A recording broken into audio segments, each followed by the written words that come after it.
What's up everyone, welcome back. Patrick here, moving on to the next video in the absolute value section. So here we have a bunch of these absolute value functions and we basically have to graph them.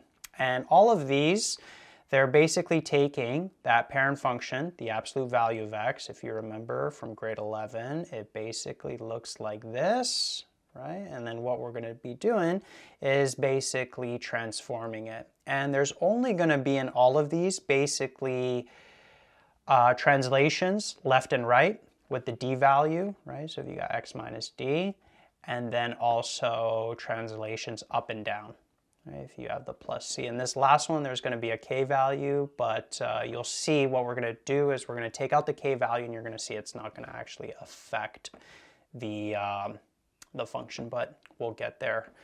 We'll cross that bridge once we're there in part E. Okay, so this first one, f of x equals the absolute value of x minus 5. Well, that's just basically taking this parent function here and shifting it 5 units to the right. And so basically this vertex, if you will, at the origin at 0 and 0, now it's going to be at 5 and 0. And so it's basically going to look like this. And if you wanted to get this y-intercept, you can plug in 0. 0 minus 5 is negative 5. The absolute value of that is positive 5. All right, so that's how that's going to look. Let's maybe color coordinate these. So this one over here, the absolute value of x plus 5, that shifts it 5 to the left, right? Because x plus 5, that's the same as like x minus negative 5. Remember, it's x minus the d value, so the d value is negative 5 here, right? It changes the signs, and so that basically shifts it 5 to the left, so that new vertex is now going to be at negative 5 and 0. So it's going to look like that. Y-intercept is actually going to be at 0 and 5 again, because if I plug in 0 here, 0 plus 5 is 5, absolute value of 5 is that. So that's how that's going to look. Over here, this absolute value of x plus 5, well, that's the c value, right? So the c value shifts it up 5 units. And so what's going to happen is this vertex is going to get shifted up 5 units. So it's now going to be at 0 and 5. And it's basically going to look like that. And then moving on to part D. Again, we have the c value of negative 5 right here, right? So it's basically taking this parent function and shifting it down 5 units. So that's the way that's going to look like. Now the vertex is going to be at 0 and negative 5. And it's going to go up like that. And then this last one, part E, is a little bit interesting. So couple of ways to look at this. Okay, we could take out the negative, right? Because remember, the general transformation for an absolute value is A, absolute value k, x minus d plus c, right? The k value has to be factored out. So we could factor out the negative 1, because notice it's attached to the x right now, right? It has to be separate. So negative 1, and then this is going to turn into x plus 5, like that.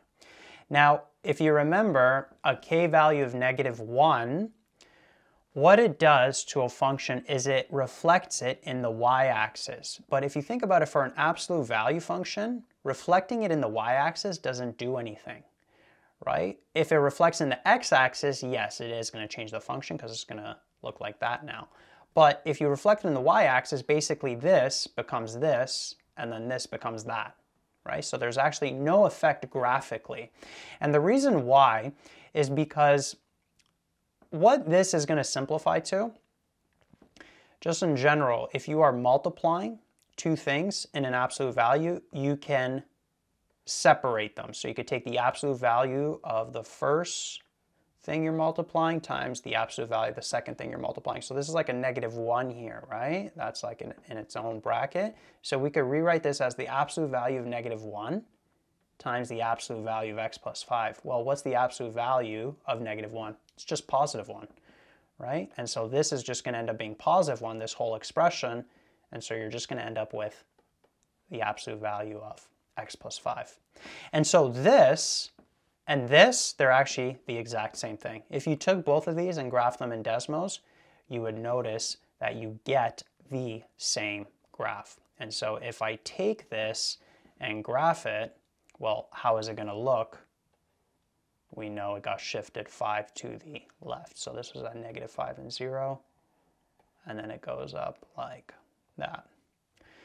All right, so a negative k value, it doesn't affect an absolute value function graphically, or a quadratic as well, because if you think about a quadratic, it's just going to, the halves are going to reflect, you're going to end up with the same thing.